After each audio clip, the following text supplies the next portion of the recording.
नमस्कार, मैं हूं अंकिता। न्यूज रूम 7 में आपका स्वागत है। आइए रुक करते हैं खबरों की ओर। कल दो बड़े फैसले हुए हैं। भारत अपनी कुल जो खाद्य तेल की आवश्यकता है वो 29.2 मिलियन टन 2022-23 में थी, लेकिन हमारे यहाँ जो उत्पादन होता है ऑयल सीड से वो 12.7 बिलियन ही खाद्य तेल का उत्पादन हो पाता है और बाकी मांग पूरा करने के लिए हमको विदेशों पर या आयात पर निर्भर रहना पड़ता है। तो कल एक बड़ा फैसला किया गया है कि आयात पर निर्भर खत्म करके आत्मनिर्भर हम खाद्य तेलों में कैसे बने, इसलिए राष्ट्रीय खाद्य तेल मिशन तिलहन बनाया गया। अभी कल दो बड़े फैसले हुए हैं, उनके बारे में मैं आज जानकारी देना चाहता था।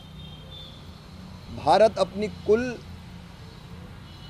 जो खाद्य तेल की आवश्यकता है वो 29.2 मिलियन टन 22-23 में थी,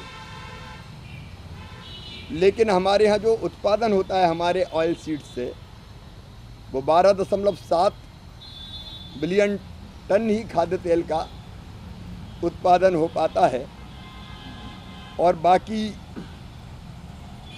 मांग पूरा करने के लिए हमको विदेशों पर या आयात पर निर्भर रहना पड़ता है। तो कल एक बड़ा फैसला किया गया है कि आयात पर निर्भरता ख़त्म करके आत्मनिर्भर हम खाद्य तेलों में कैसे बने, इसके लिए एक राष्ट्रीय खाद्य तेल मिशन तिलहन बनाया गया है। 10,103 करोड़ 38 लाख रुपए की लागत से हमारे यहाँ अभी जो ऑयल सीड्स हैं उनका उत्पादन काफ़ी कम है और इसलिए उन्नत बीज किसानों को ICAR ये बीज बनाएगा, ब्रीडर सीड, उससे सर्टिफाइड सीड, फाउंडेशन सीड, फिर सर्टिफाइड सीड बना के किसानों को फ्री में उपलब्ध कराए जाएंगे। 600 क्लस्टर इसके लिए पूरे देश में बनाए जाएंगे। 347 जिले के 21 राज्यों में जहाँ भी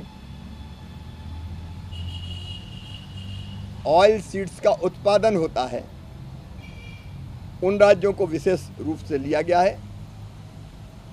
किसानों को इन क्लस्टर्स में फ्री में बीज, उनको ट्रेनिंग, नई टेक्नोलॉजी कैसे खेती करें जिससे ज़्यादा उत्पादन हो और वो जो उत्पादित करेंगे उसकी 100% खरीद, मतलब जितना वो उत्पादन करेंगे पूरा खरीदा जाएगा। ऐसी सुविधाएं किसान को इस मिशन के अंतर्गत दी जाएगी। ये हर साल 10 लाख हेक्टर पूरे देश में ये खेती की जाएगी।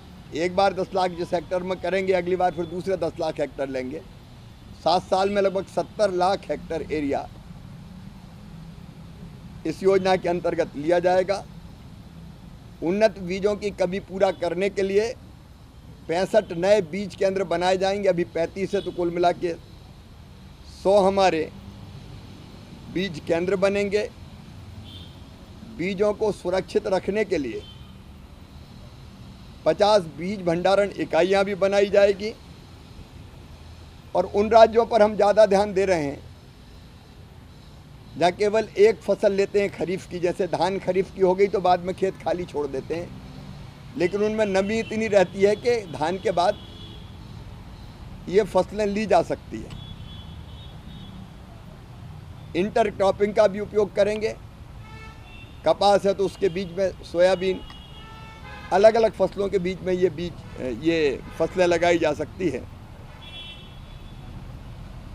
और पूरी खरीद किसानों से करेंगे। एक बड़ा फैसला ये कल हुआ है और कल और 1 लाख करोड़ रुपए की एक योजना को कैबिनेट ने मंजूरी दी है जो किसानों के हित में है और हमारे खाद्य सुरक्षा को भी सुरक्षित करेगी। हमने 2 योजनाएं, एक प्रधानमंत्री राष्ट्रीय कृषि विकास योजना और दूसरी कृषि उन्नति योजना। ये 2 योजना बनाई हैं। इन योजनाओं में कुल मिला के 1,01,321 करोड़ 61 लाख रुपया खर्च होंगे। इन योजनाओं में मृदा स्वास्थ्य प्रबंधन, वर्षा आधारित क्षेत्र का विकास, कृषि वानिकी, परंपरागत कृषि को बढ़ावा देना, फसल अवशेष प्रबंधन, कृषि का यंत्रीकरण, पर ड्रॉप मोर क्रॉप डाइवर्सिफिकेशन, फसल विविधीकरण, कृषि के स्टार्टअप्स के लिए निधि, ये सब चीज़ें प्रधानमंत्री राष्ट्रीय कृषि विकास योजना के अंतर्गत और कृषि उन्नति योजना में जो विशेष रूप से खाद्य सुरक्षा सुनिश्चित करेगी देश की, राष्ट्रीय खाद्य सुरक्षा और पोषण मिशन, राष्ट्रीय खाद्य तेल मिशन, अभी एक मैंने जो जिक्र किया राष्ट्रीय खाद्य तेल मिशन तिलहन, वो भी इसी में आएगा। एकीकृत बागवानी विकास मिशन, कृषि विस्तार पर उप मिशन, NER के लिए जैविक मूल्य श्रृंखला विकास मिशन और कृषि विपणन के लिए एकीकृत योजना, डिजिटल कृषि मिशन और कृषि जनगणना, अर्थशास्त्र और सांख्यिकी, इस पर एकीकृत योजनाएं बनेंगी। इन योजनाओं को बहुत लचीला रखा गया है। पहले ये होता था कि केंद्र सरकार को योजना बना देती थी और सब राज्यों से कहती थी एक साथ एक जैसी लागू करो, लेकिन जो चीज़ असम में लागू होती है वो गुजरात में लागू नहीं होती। इसलिए राज्यों के ऊपर ये छोड़ा गया है कि वो जिस भी योजना को उपयोगी समझते हो अपने राज्य की आवश्यकता के हिसाब से वो उसको चुन सकते हैं। पहले एक योजना का पैसा दूसरी योजना में खर्च नहीं होता था, अब वो चाहें तो ये मना कर सकते हैं कि ये योजना हमें लागू नहीं करनी, इस योजना का पैसा हम केवल इस योजना में लगाएंगे। तो उनको ये स्वतंत्रता है कि जो चीज़ उनके लिए उपयोगी होगी, जो योजना, वो उसमें ज़्यादा पैसा लगा सकेंगे और स्वीकृति भी इन सब चीज़ों की एक साथ हो जाएगी। नहीं, हर योजना के लिए अलग अलग जाना पड़ता था।